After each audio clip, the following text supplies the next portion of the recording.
tu vérifies de nouveau l'état de tes fréquences. C'est bon. Bien. Et à nouveau, de cet espace neutre, de cette base d'exploration sécuritaire, à présent, tu vas aller chercher dans une maison ou un appartement, un lieu d'habitation, un miroir. Et quand tu es en face d'un miroir, tu me le dis. Oui. Bien. Place-toi en face de ce miroir et dis-moi ce que tu perçois. Là, je suis devant un miroir ancien.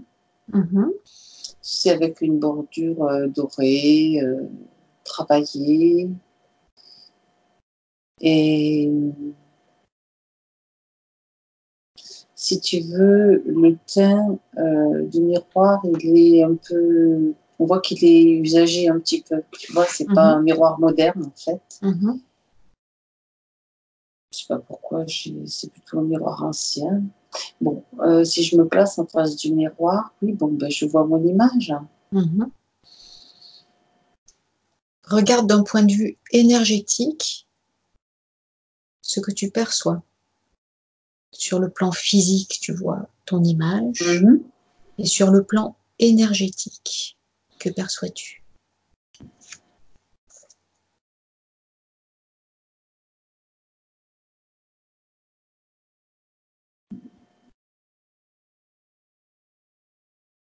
J'ai comme des... Je vois d'abord comme des vibrations. Et comme des petits yeux, je sais pas comment... C'est bizarre. Comme des petits yeux. Je vois, ça ressemble à des... Je vois... C'est un peu bizarre comme truc. Je vois des têtes... Enfin, c'est pas des têtes. C'est comme des petits yeux, voilà. Plusieurs petits yeux. Enfin, je dis que ce sont des yeux parce que ça ressemble à des yeux, mais c'est des points, on va dire, qui sont plutôt noirs et qui sont en binôme. C'est pour ça que ça me fait penser à des yeux. Regarde-les de plus près. À qui appartiennent-ils? Quand je m'approche, je vois... Tu vois, tu imagines une tête de... Je sais même pas une tête, en fait. Comment tu peux te décrire ça?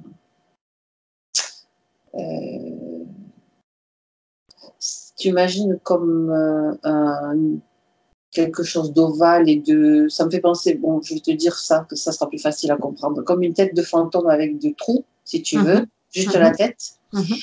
Et quand je m'approche, je vois, y a rien, c'est comme deux couloirs, comme deux tunnels, en fait, comme deux...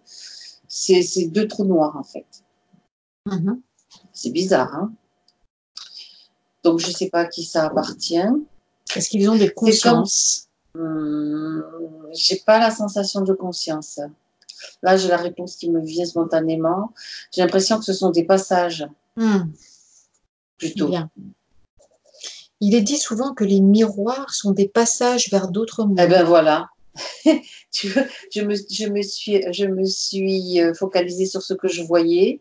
Donc, sans chercher, je décrivais juste les images que je voyais.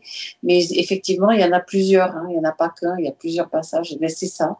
C'est ça que je vois. Combien de passages vois-tu vers Il faut que je compte. Il faut que je compte tous les yeux que je vois. Ça dépend peut-être des miroirs. Oui, parce que quand je dis ça, mais c'est sérieux, ça dépend des miroirs. Dans des miroirs anciens, j'ai l'impression que la technique utilisée était plus... Enfin, je sais pas, je connais rien dans la fabrication des miroirs. Ça, je dois le préciser. Mais euh, c'est un miroir ancien. C'est comme si l'ancienneté du miroir, c'est-à-dire le nombre d'époques qu'il a traversé, a permis davantage de passages. Si c'est un miroir moderne, si tu veux, je vois, je peux avoir, je prends par exemple, je mets en parallèle un miroir que je dirais moderne, hein. Je prends par exemple une porte de placard avec un grand miroir, tu vois, et puis un miroir ancien. Sur la porte de placard, je vois, allez, j'en vois 2, 3 peut-être, et par contre sur le miroir ancien, je vois tout un... Alors c'est assez drôle parce que sur le miroir ancien, je vois que tous ces yeux, c'est regroupé comme dans un... Ça forme comme un cercle en fait. C'est inclus dans un cercle qui peut s'élargir, s'agrandir en fonction des autres têtes avec yeux qui se rajoutent. Tu comprends? Je vois sur un écran de cinéma, donc pour décrire ce que je vois, qui n'est pas tellement... si je pouvais projeter ça sur un écran, ça serait plus facile. Donc sur un miroir ancien, il y en a beaucoup plus. Tu me dis décompter, mais il y en a beaucoup là. Hein. Il y en a... Ouf. Je sais pas. Si je m'amuse à les compter, ça va être... Je vais dire le chiffre qui me vient spontanément. Allez, j'en vois au moins une 50aine. Ok. Il est préconisé également de ne pas mettre de miroir dans la chambre où l'on dort. Ben, ça dépend du miroir que tu mets. Regarde ce qui se passe. Toujours pareil, si je prends un miroir ancien qui a été trouvé soit chez un antiquaire, soit qui vient d'une maison, peu importe, hein, mais s'il est ancien et qu'il a traversé des années ou même des siècles quelquefois, eh bien, ou même sur une armoire, hein, ça peut être une armoire ancienne, tout ce qui est plus c'est ancien, plus ça me semble pas, j'allais dire dangereux, mais c'est pas forcément le mot. Plus ça me semble, ça peut être très embêtant, très très embêtant. Il me vient, je vais t'expliquer ce que je vois. Je vois une scène. Hein. Je suis dans une scène, j'étais projetée dans une scène où je vois un vieux monsieur qui est devant un miroir ancien, c'est une armoire ancienne. Et ce monsieur a un début de maladie d'Alzheimer, on va dire. Et il est comme happé. Je vois des mains comme qui sortaient du miroir, qui sortent, c'est un peu de la science-fiction, mais c'est vraiment juste pour l'image, hein. Comme des mains qui sortent du miroir pour pour happer son esprit, tu vois, qui est déjà déficient. Et ça va aggraver la situation. Alors, je pense que c'est quelque chose de très particulier de ce que je viens de voir. Si je mets quelqu'un on va dire, qui a un état de santé normal, un peu plus normal, quoi, une fréquence normale, cette personne-là, je vois par exemple une jeune femme qui est devant ce miroir, elle peut se sentir mal à l'aise. Bien. Elle va sentir qu'il y a quelque chose qui... Tu vois, donc dans la chambre, non. À ne pas mettre du tout dans une chambre et peut-être... Est-ce que l'incidence est plus grande par rapport à un être humain qui dort dans cette chambre où se trouve un miroir? Oui, ben oui, parce que si c'est quelqu'un de... Tout va dépendre bien sûr de l'état de sensibilité de la personne, etc. Ça peut provoquer, tu vois, je vois comme des petites mains qui sortent et qui aspirent, qui vont toucher. Ce sont des... Quand on a dit que c'était... qu'il y a des passages, hein. Donc forcément, les passages, ça peut laisser passer n'importe quoi. Il est préconisé également de ne pas mettre 2 miroirs face à face dans une pièce ou dans un couloir, par exemple? Pourquoi? Alors, quand tu dis ça, je vois qu'il y a un champ d'énergie qui est créé entre les deux miroirs. Et ça crée un champ particulier, ça crée une fréquence particulière. Et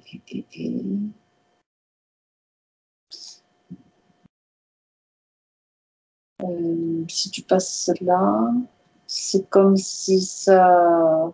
Si je vois quelqu'un qui qui se place entre les deux miroirs, c'est comme si son énergie était aspirée, comme ça crée en fait un déficit de son énergie. Ok. Pour quelle raison, je ne sais pas, hein, mais je vois juste ça. Bien. En feng shui, il est préconisé pour neutraliser l'effet qui pourrait être néfaste d'un miroir, de mettre tout autour un ruban rouge ou un trait de peinture rouge pour annuler ce passage vers d'autres mondes. Est-ce efficace? Que perçois-tu à ce sujet?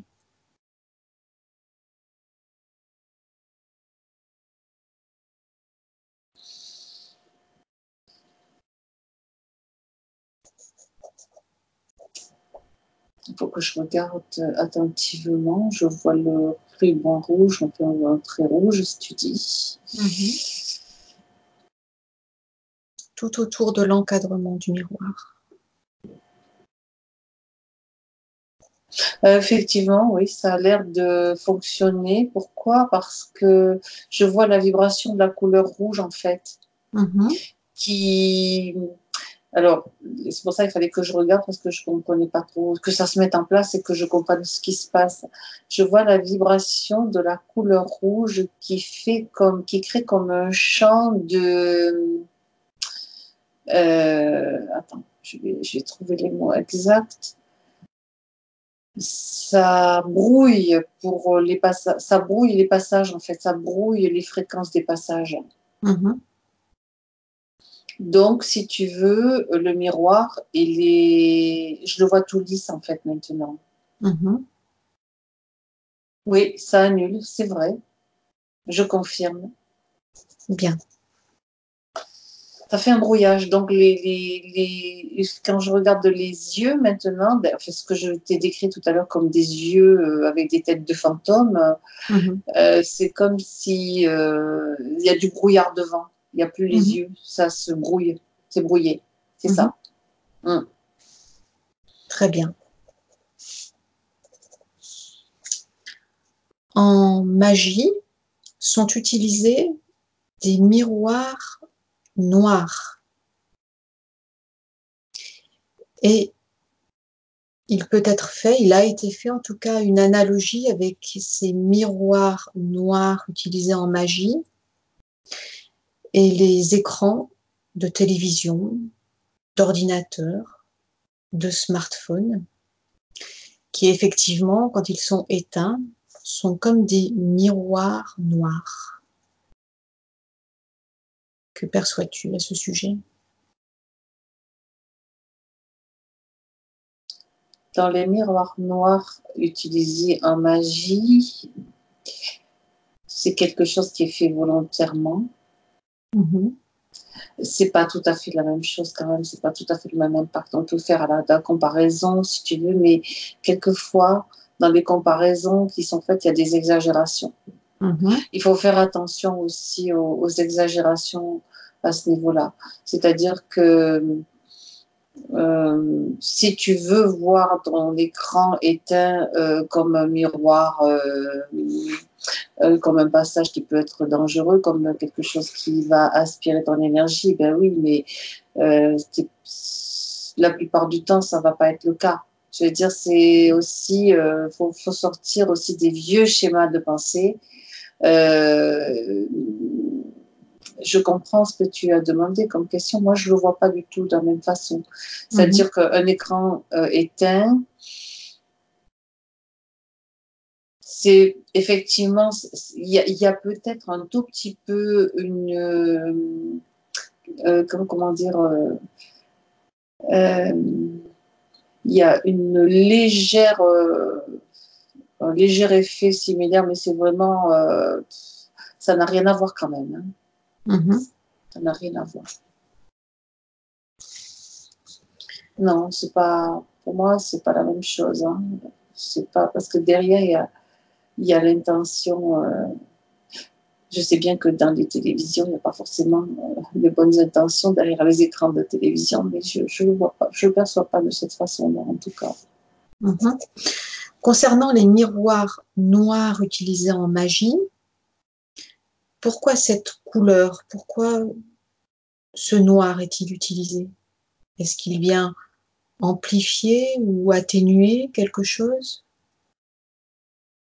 Pourquoi pas tout simplement un miroir est utilisé en magie? Pourquoi noir?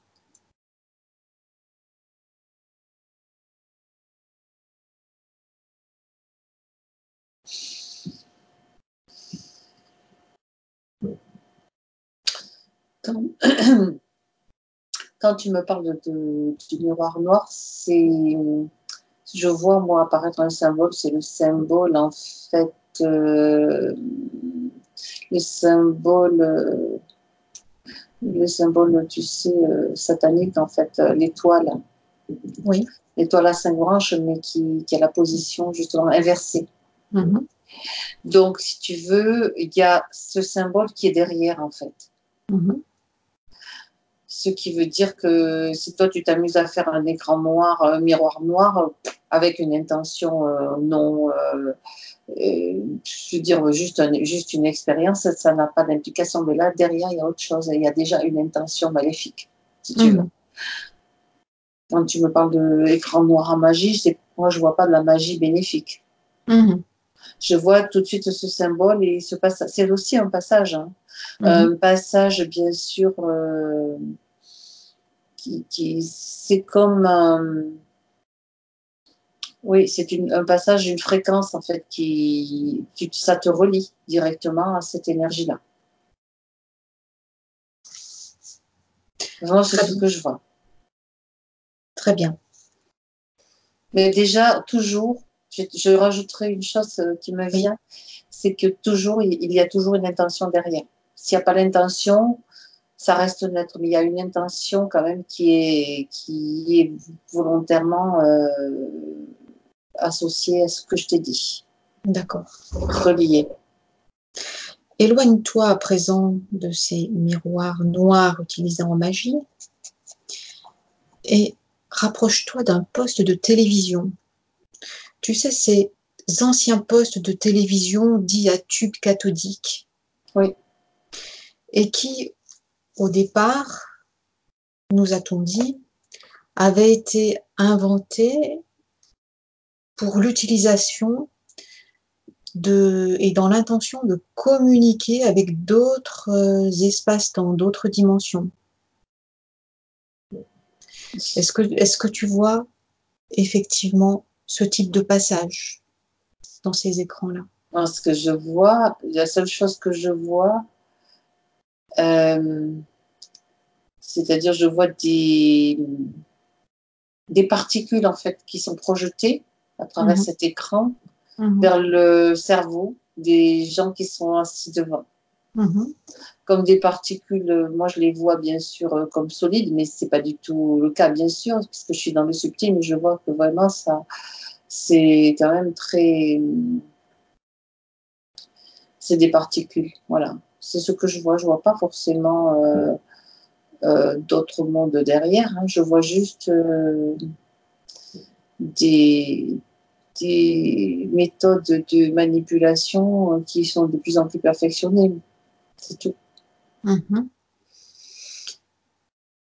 Et maintenant vient se substituer à la place de cet écran, le tube cathodique, un écran plat. Oui. que l'on voit actuellement dans la plupart des salons. Alors, la différence, tu veux que je regarde la différence entre les deux, Entre les deux types d'écran. D'accord. Oui. Alors, dans l'ancien, je t'ai dit que je voyais comme, si tu veux, le tube cathodique, moi, je voyais une forme comme ça, tu vois, qui part en tube et puis qui devient évasé. Donc, ça projette comme ça.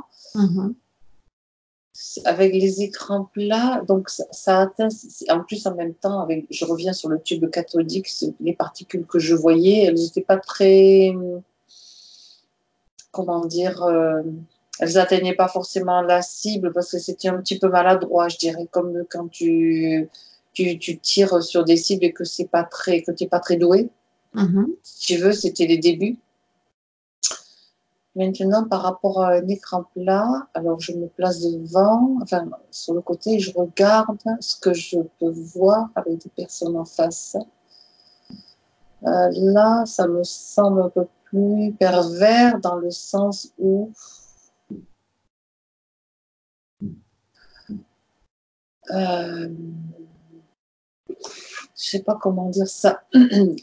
Bon, je vais le dire en comparaison. Donc, autant avec le tube cathodique, je voyais des choses projetées, autant là, il y a plutôt comme une absorption de nos fréquences cérébrales.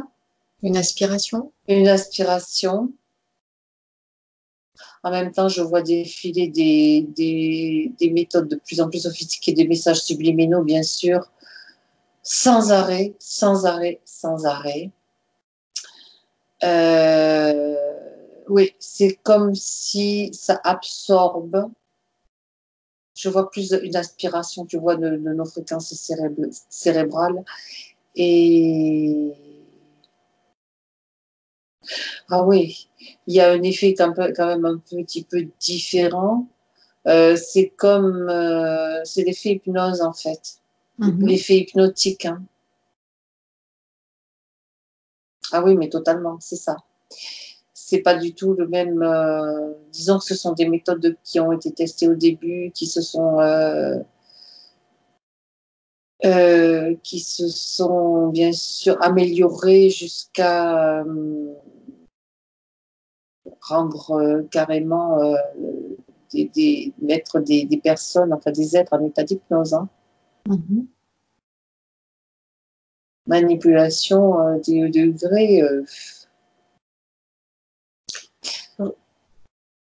Regarde, dans cette même pièce se trouve également ça, c'est parce que quand je te dis ça, oui. C'est par rapport à des fréquences qui sont envoyées. Hein. Oui.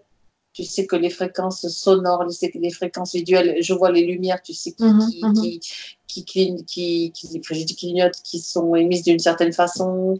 Tout est fait pour que, clac, ça absorbe, ça veut, le but à atteindre, c'est celui-là, nous mettre en état d'hypnose.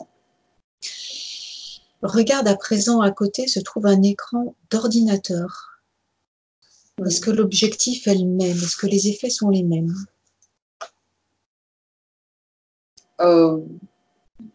Oui, quand même, oui.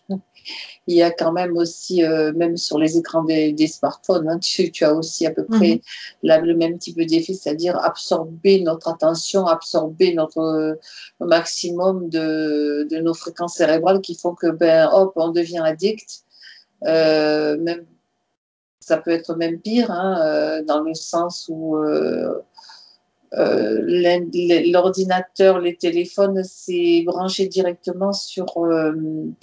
si tu veux, toi, tu as l'impression d'être le maître, en fait, puisque tu vas surfer d'un site à l'autre, d'un endroit à l'autre, d'un message à l'autre, d'une image à l'autre, mais tu n'es pas forcément le maître parce que tu deviens addict.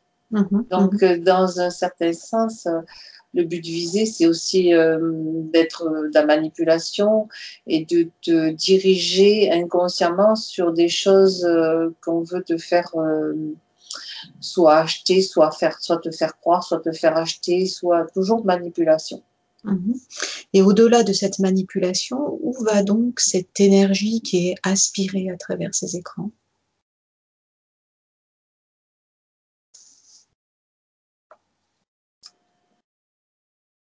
Je suis projetée à nouveau dans une sorte de laboratoire, hein, d'endroits où je dirais les maîtres quand je parle des maîtres, ce sont des techniciens qui ne sont pas forcément humains, hein, de haute compétence en fait, hein, de très grandes compétences à ce niveau-là, qui récupèrent en fait des informations et qui vont adapter après leurs outils et les fréquences en fonction des informations qu'ils reçoivent pour en envoyer d'autres en fait. Si tu veux, ce sont des traitements d'information, mais ça se joue à un niveau inimaginable. Je vois tous ces, tu sais, les réseaux informatiques, tu vois, là où sont contenues toutes les arrivées de connexion. Je ne sais pas le nom qui me vient là, mais c'est pas grave. Ces endroits extrêmement protégés qui récupèrent toutes ces informations. Ces informations sont traitées pour après être à nouveau, elles vont servir, bien sûr. Tout ce qui récupère ces énergies, ces informations, est-ce que c'est une conscience biologique ou des consciences biologiques ou de l'intelligence artificielle? Il y a de l'intelligence artificielle. Hein. Il y a les deux. Il y a les deux. Laquelle il y a les deux. Laquelle est au service de l'autre?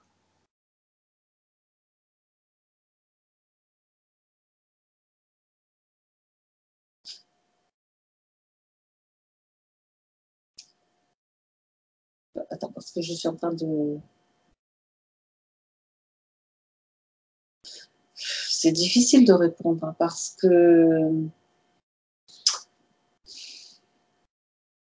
la sensation que j'ai, c'est que l'intelligence artificielle est quasiment, enfin, dans ce que je vois quasiment le même niveau, hein, si tu veux. Donc je sais pas, je sais pas que répondre. Je ne sais pas que répondre.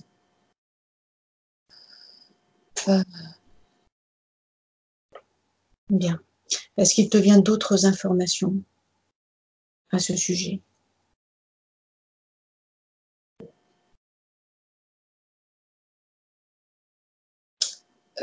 Oui, c'est en train de venir. Mais c'est pas une information c'est une information qui concerne le sujet, mais qui concerne surtout nos fréquences humaines, en fait. C'est-à-dire que je vois que, par rapport à ce que je t'ai dit, que c'est comme si l'intelligence artificielle et l'intelligence biologique, en fait, sont quasiment au même niveau. Mais par contre, ça n'atteint pas la fréquence de notre cœur, ni le niveau fréquentiel de notre cœur. De notre partie divine, en fait.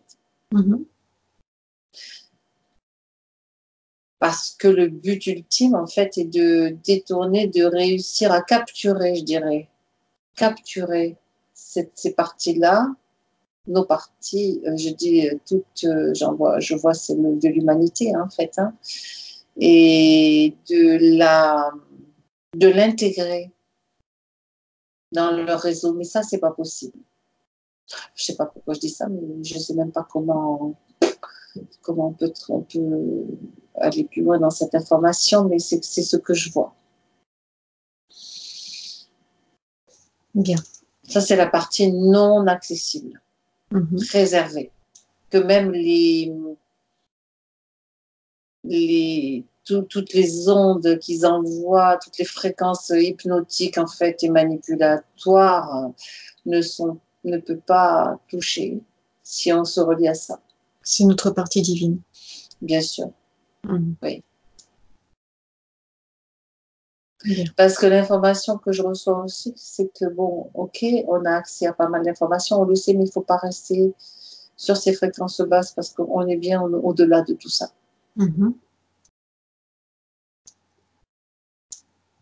Bien au-delà. Et le moyen de s'en prémunir, de s'en protéger au maximum? C'est de savoir que tu peux t'en protéger et t'en prévenir. Que tu as toutes les capacités à l'intérieur de toi et que simplement tu es au courant, tu connais, tu as la conscience, tu sais ce qu'il se passe, ben tu c'est pas d'aller vivre tout seul dans la nature, dans un endroit hyper protégé, parce que c'est pas forcément complètement concevable, mais c'est toujours œuvrer dans le sens de bien sûr être connecté quand même aux fréquences de la Terre, c'est-à-dire quand même à travers la nature, bien sûr, ça c'est important. Ne pas rejeter tout ce qui est le modernisme, tout ce qui nous fait partie de notre évolution, mais utiliser justement cette évolution, c'est-à-dire faire comme l'arroseur arrosé. Je comprends le message, en fait, si je dis ça. J'ai compris. Tout le monde peut le comprendre. Et l'utiliser en conscience. Exactement. Parce que je suis envahie là tout d'un coup, c'est pour me le faire comprendre et pour le transmettre peut-être à travers ce qui va passer dans mes paroles, dans mes fréquences. Je ne sais pas, c'est comme ça que je le perçois, ça passe par mes pieds, ça passe par tout mon corps, ça passe par ma gorge. Ces fréquences-là, elles sont en nous et le fait de les ressentir et de le savoir, elles vont atteindre même tout ce qu'on a vu, tout ce qui peut vouloir nous manipuler. Et en fait, c'est tellement puissant que c'est comme si on neutralisait tout ça, tout ce que j'ai vu. Tout peut être neutralisé par ces fréquences-là.